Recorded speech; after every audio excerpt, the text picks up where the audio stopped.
Next TDS section 194 life insurance policy amount. అసలు ఏంటి ఈ 194 మనం ఇప్పుడు ఎవరన్నా సరే లైఫ్ ఇన్సూరెన్స్ తీసుకుంటారు కదా, ఇన్సూరెన్స్ కంపెనీ వాళ్ళ దగ్గర నుంచి. అది మెచ్యూరిటీ టైంలో మనకు డబ్బులు వస్తాయి కదా, అలా మనకు డబ్బులు ఇచ్చేటప్పుడు ఇన్సూరెన్స్ కంపెనీ వాడు ఏం చేయాలంటే టీడీఎస్ డిడక్ట్ చేసి మనకు డబ్బులు ఇవ్వాలి. సో దాని గురించే ఉన్నదే ఈ సెక్షన్. దీంట్లో ఏం చెప్తున్నాడు, ఒక ఇన్సూరెన్స్ కంపెనీ ఎవడైనా సరే మనకి పే చేసేటప్పుడు ఎవరికి ఎనీ రెసిడెంట్ పర్సన్కి వాడు 2% మెచ్యూరిటీ అమౌంట్లోంచి. ఇప్పుడు ఏం జరుగుతుంది, ఎవ్రీ ఇయర్ మనం ఏం చేస్తాం, వాడికి ప్రీమియం పే చేస్తాం. ఎంత, ఫర్ ఎగ్జాంపుల్ ఎవ్రీ ఇయర్ నేను ఎంత పే చేస్తున్నానంటే ఒక 2 lakhs పే చేస్తున్నాను అనుకో. నాకు మెచ్యూరిటీ టైంలో 10 lakhs ఇస్తున్నాడు. ఇలాగా నేను ఒక 6 lakhs ప్రీమియం పే చేసి ఉంటే ఆ ప్రీమియం మైనస్ చేశాక ఎంత వస్తుంది, 4 lakhs. ఈ 4 lakhs నాకు ఇష్యూ చేసేటప్పుడు వాడు ఏం చేయాలి, దాని మీద టీడీఎస్ 2% డిడక్ట్ చేసి నాకు పేమెంట్ చేయాలి. ఓకే. అయితే ఇప్పుడు నీ మెచ్యూరిటీ అమౌంట్ కనుక లెస్ దాన్ 1 lakh ఉంటే, మెచ్యూరిటీ అమౌంట్ కనుక లెస్ దాన్ 1 lakh ఉంటే అప్పుడు there is no need to deduct TDS. Actually ఇందులో ఇంట్రెస్టింగ్ పాయింట్ ఏంటంటే ఇదంతా కాదు, మనం దీన్ని సెక్షన్ 1010(d)తో చదవాలి. ఏంటి ఈ సెక్షన్ 1010(d) అంటే క్యాపిటల్ గెయిన్స్లో యూలిప్ అన్న కాన్సెప్ట్ ఉంటుంది, యూనిట్ లింక్డ్ ఇన్సూరెన్స్ పాలసీ అని చెప్పి. సో ఇక్కడ పాయింట్ ఏంటంటే మనం దాన్ని కూడా కలిపి చదివితేనే కానీ ఇది బెటర్గా అర్థం కాదు. ఓకే. ఇది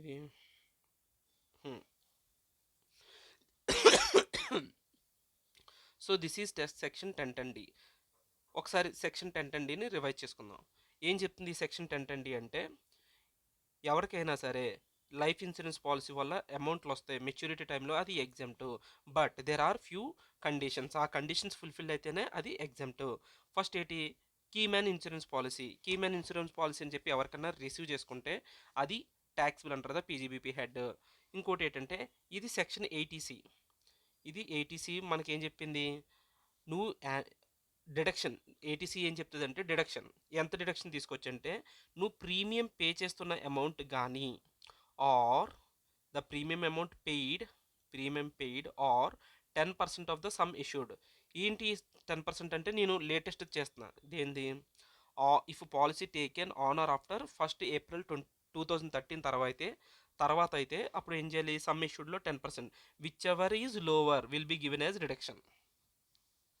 అంటే ఇక్కడ ఏంటంటే ఇప్పుడు అది 80C చెప్పింది, బట్ ఇక్కడ దీనికి ఎలా లింక్ అంటే, ఒకవేళ ఈ లిమిట్స్ దాటితే నీకు లైఫ్ ఇన్సూరెన్స్ పాలసీ నీకు మెచ్యూరిటీ టైంలో డబ్బులు వస్తాయి కదా, అది ట్యాక్సిబుల్ అవుతుంది. ఈ లిమిట్ దాటలేదు అనుకో, ఇక్కడ చెప్తున్న 20%, 10% లిమిట్ దాటలేదు అనుకో, అప్పుడు there is no taxability. It is exempt. ఇప్పుడు నేను ఏం చెప్తున్నానంటే, లైఫ్ ఇన్సూరెన్స్ పాలసీ మెచ్యూరిటీ టైంలో మనం డబ్బులు వచ్చినప్పుడు అది నార్మల్గా ఎగ్జామ్ట్. కండిషన్ ఏంటంటే, ఒకవేళ నువ్వు పాలసీ 2012 కన్నా ముందు తీసుకొని ఉంటే 20% వరకు సమ్ ఇష్యూడ్, అది దాటకపోతే నీకు ఫైనల్గా వచ్చే మెచ్యూరిటీ అమౌంట్ అనేది ఎగ్జామ్ట్. అది దాటితే ఇది ట్యాక్సిబుల్. ఓకే. అలాగే 2012 నుంచి 13 ఈ బ్రాకెట్లో వచ్చినప్పుడు 10% ఆఫ్ ద సమ్ ఇష్యూడ్ అనేది ఎగ్జామ్ ఏంటి, అది దాటకూడదు. అది దాటితే ఇట్ ఈస్ ట్యాక్సిబుల్. అలాగే ఇప్పుడు నార్మల్ పర్సన్కి అయితే 2013 తర్వాత నార్మల్ పర్సన్కి అయితే 10%, డిజేబుల్డ్ పర్సన్కి అయితే 15% చెప్పాడు. ఓకే. ఇది సెకండ్ కండిషన్. ఇప్పుడు థర్డ్ కండిషన్ ఏంటంటే, నువ్వు తీసుకునేది కనుక యూలిప్ అంటే యూనిట్ లింక్డ్ ఇన్సూరెన్స్ పాలసీ కాకుండా అదర్ లైఫ్ ఇన్సూరెన్స్ పాలసీస్ అయితే నువ్వు పే చేస్తావు కదా. ఎప్పుడు యాన్యువల్ ప్రీమియం పేయబుల్ అనేది లెస్ దెన్ 5 lakhs ఉండాలి. అది 5 lakhs కన్నా ఎక్కువ ఎక్సీడ్ అవ్వకూడదు. ఓకేనా. ఎప్పుడు in case the policy is taken on or after 2023, అప్పుడే నీ లైఫ్ ఇన్సూరెన్స్ పాలసీ మీద వస్తున్న అమౌంట్ అనేది ఎగ్జామ్ట్ అవుతుంది, లేదంటే it is taxable. Okay. Right. So this is the point. ఆ పాయింట్ ఇది. నెక్స్ట్ ఏంటంటే, ఇది మనకు అక్కర్లేదు యాక్చువల్లీ, బట్ ఇక్కడ ఎలాగో ఉంది కదా చదివేద్దాం. ఇది యూలిప్ పాలసీ కోసం మనం ఇప్పుడు చేసేది ఏంటి, life insurance policy. ULIP policy అంటే ఏంటి, ఇవి ఏంటంటే యూలిప్ పాలసీ వీళ్ళు హెల్త్ ఇన్సూరెన్స్తో పాటు ఇన్వెస్ట్మెంట్ కూడా చేస్తారన్నమాట. అంటే మ్యూచువల్ ఫండ్స్లో మనం ఇన్వెస్ట్ చేస్తామా, ఆఫ్టర్ మెచ్యూరిటీ పీరియడ్ మనకి ఆ డబ్బులు కూడా వస్తాయి. So it is a combination of both health insurance and wealth creation.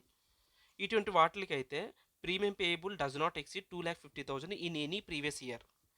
ఎప్పుడు insurance policy on or after 2021 తర్వాత తీసుకుని ఉంటాయి. ఇప్పుడు మనం ఒక ఇన్సూరెన్స్ పాలసీకి అయితే 2,50,000 లిమిట్ పెట్టాడు కదా, నేనేం చేస్తాను ఇప్పుడు, నేను 2, 3 ఇన్సూరెన్స్ పాలసీలు యూలిప్ పాలసీస్ తీసుకుంటా లెస్ దెన్ 2,50,000 ఇలాగా 1,00,000 1,00,000 1,00,000 లేదంటే 1,50,000 1,50,000 అలాగా. సో అప్పుడు ఏమంటాడంటే, బాబు నువ్వు తెలివితేటలు వాడుకో, ఎలక్సా స్టాప్, అలా తెలివితేటలు వాడుకో, if more than one ULIP then exemption only for those ULIP for which aggregate premium in any previous year does not exceed 2,50,000.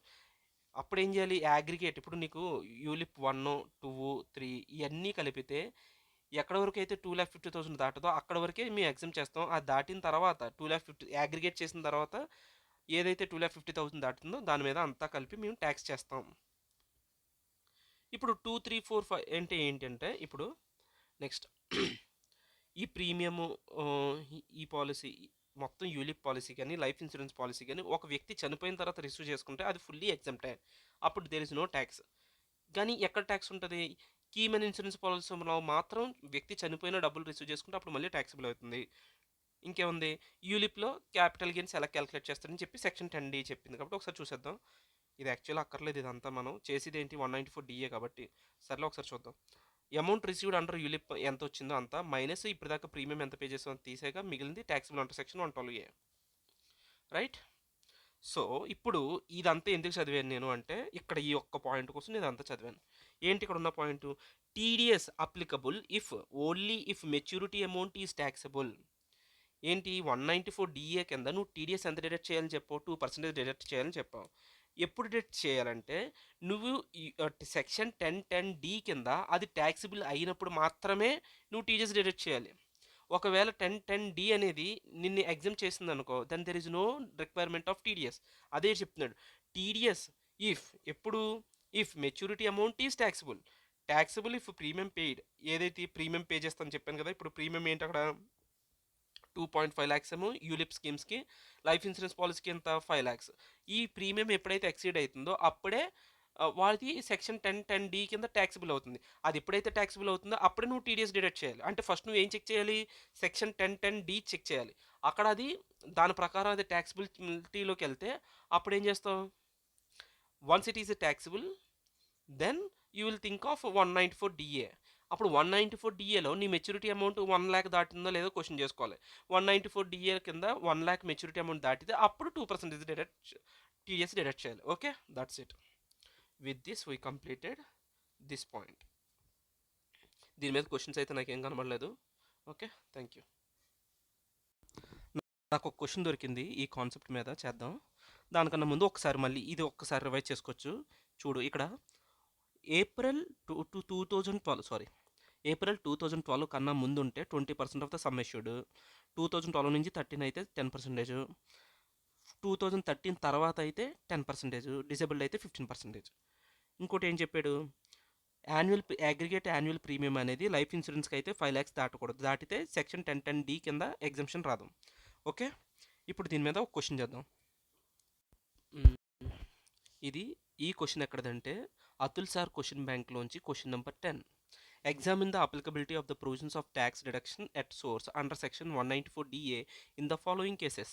ఏం చెప్తున్నాడు, ఒక రెసిడెంట్ ఉన్నాడట, వీడు మెచ్యూరిటీ టైంలో 4.5 lakhs తీసుకుంటున్నాడు. Maturity proceeds of LIC policy అంటే లైఫ్ ఇన్సూరెన్స్ పాలసీ మీద 4.5 lakhs తీసుకుంటున్నాడు. ఎప్పుడు ఈ policy when he has taken is on 1st April 2022 for which some issued is 4 lakhs, annual premium is 1,25,000. ఇప్పుడు వరకు మనం నేర్చుకున్న ప్రొవిజన్ని ఇక్కడ ప్రయోగిద్దాం రండి. ఏంటి మనం నేర్చుకున్న ప్రొవిజన్, సెక్షన్ 1010D. ఫస్ట్ ఏం చేయాలి, నీకేం చెప్పాను, సెక్షన్ 1010D చెక్ చేసుకోవాలి. సెక్షన్ 1010D కింద ఇది ఎగ్జామ్టా ట్యాక్సిబుల్ అని. ఎందుకంటే ఫస్ట్ సెక్షన్ 1010D కింద ట్యాక్సిబుల్ అయితేనే 194DAలో చెక్ చేస్తాం. 194DAలో అది 1 lakh దాటిందో లేదో చెక్ చేయాలి. 1 lakh దాటిన తర్వాతే అక్కడ టీడీఎస్ డిడక్ట్ చేయాలి, లేదంటే అక్కర్లేదు. Okay okay. So section 1010D కింద మన ఎగ్జామ్ రావాలి అంటే 2 కండిషన్స్ మీట్ అవ్వాలి. ఏంటది, 10% of the sum issued or 5 lakh annual premium. ఈ రెండు మీట్ అయితేనే, అంటే 5 lakh ప్రీమియం దాటి ఉండకూడదు, does not exceed 5 lakh premium. ఇప్పుడు ఎప్పుడు ఈ 10% ఆఫ్ ద సమ్ ఇష్యూడ్ అంటే 2013 తర్వాత అయితే. ఇక్కడ ఎప్పుడు తీసుకున్నాడు మనోడు పాలసీ, ఏప్రిల్ 2022లో తీసుకున్నాడు పాలసీ. అంటే ఎంత అంటే సమ్ ఆఫ్ ఇష్యూడ్ మీద 10% కదా. So some of issued 4 lakhs, 4 lakhs into 10% 40,000. So వాడు ఏం చేశాడు, యాన్యువల్ ప్రీమియం ఇంత దాటకూడదు, అంటే 40,000 దాటకూడదు వాడు యాన్యువల్ ప్రీమియం.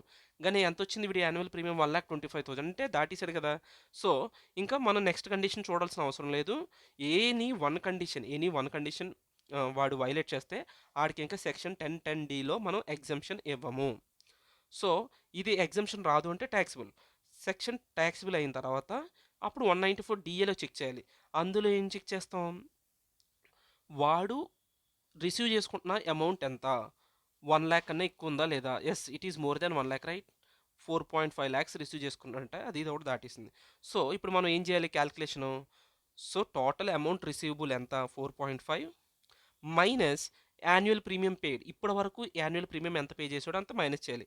ఎవ్రీ ఇయర్ ఎంత పే చేస్తున్నట్ట 1.25. అలా ఎన్ని ఇయర్స్, 2022 నుంచి. ఇక్కడ ఇంట్రెస్టింగ్ ఏంటంటే వాడు ఎప్పటి వరకు క్యాలిక్యులేట్ చేయాలో చెప్పలేదు. ఈ టీడీఎస్ ఎప్పుడు పే చేస్తుందో చెప్పలేదు వాడు. సో నేనేం తీసుకున్నానంటే 2022లో వాడు తీసుకున్నాడు కాబట్టి పాలసీ. మనం ఇప్పుడు for example I'm assuming we're in 31st March 2025. ఇప్పుడు మనం ఎప్పుడు ఉన్నాం, అక్టోబర్లో ఉన్నాం కాబట్టి. సో 2022, 23 1 year, ఇక్కడ 2 years, ఇక్కడ 3 years. సో ఇలాగా 3 years అయింది ఇప్పటి వరకు. అంటే 3 years వరకు మనం ఎంత పే చేసి ఉంటాం, వీ పెయిడ్ ఫర్ ఎంత, 1,25,000 ఇంటూ 3 years ఎంత వచ్చింది, 3,75,000. అది అడిగి తెచ్చేసాడు. సో 3,75,000 తీసేస్తే ఎంత, 4.5 lakhsలోంచి 3,75,000 తీసేస్తే 75,000. ఈ 75,000 మీద మనం టీడీఎస్ 2% అప్లై చేయాలి 194(d)(a) కింద. సో ఎంత అప్లై చేస్తే ఎంత, చూడు 7,500, sorry 75,000 into 2%, it is 1,500, right. Clear. Next second question.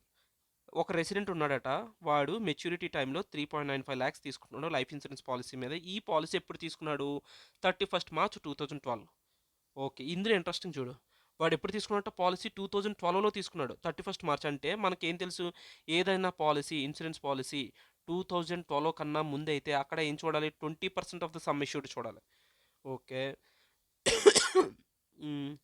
ఇక్కడ సమ్ ఇష్యూడ్ ఎంత, 3.5, 3,50,000 ఇంటూ 20% ఎంత, 70,000. ఇక్కడ ఎంతమ్మా, 70K. వాడి యాన్యువల్ ప్రీమియం ఎంత, దాటలేదు కదా, 30,100. సమ్ ఇష్యూడ్ మీద దాటలేదు కాబట్టి. అండ్ వాడి annual premium less than 5 lakhs ఉందా లేదా, ఎస్ లెస్ దెన్ 5 lakhs కదా. సో ఈ రెండు కండిషన్స్ మీట్ అయిపోయింది కదా. కాబట్టి సెక్షన్ 10(10)(d) కింద ఇది exempt. Once it is exempt under section 10(10)(d), there is no TDS on that insurance policy, right.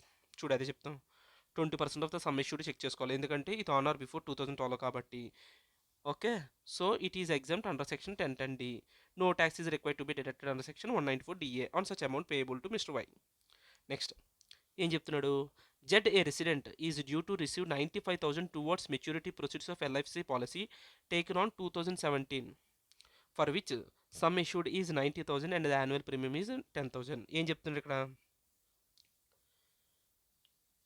First 10(10)(d) కింద చెక్ చేసుకోవాలి. సమ్ ఇష్యూడ్ ఎంత, 90,000. ఎప్పుడు తీసుకున్నాం, 2013 తర్వాత కదా, అంటే 10% చూసుకుంటాం. 10% ఆఫ్ 90K ఎంత, 9,000 వస్తుంది. ఈ 9,000 ఇంటూ ఎన్ని ఇయర్స్ చూసుకోవాలి, పక్కన పెట్టు. యాన్యువల్ ప్రీమియం ఇచ్చాడు, యాన్యువల్ ప్రీమియం ఎంత, 10,000.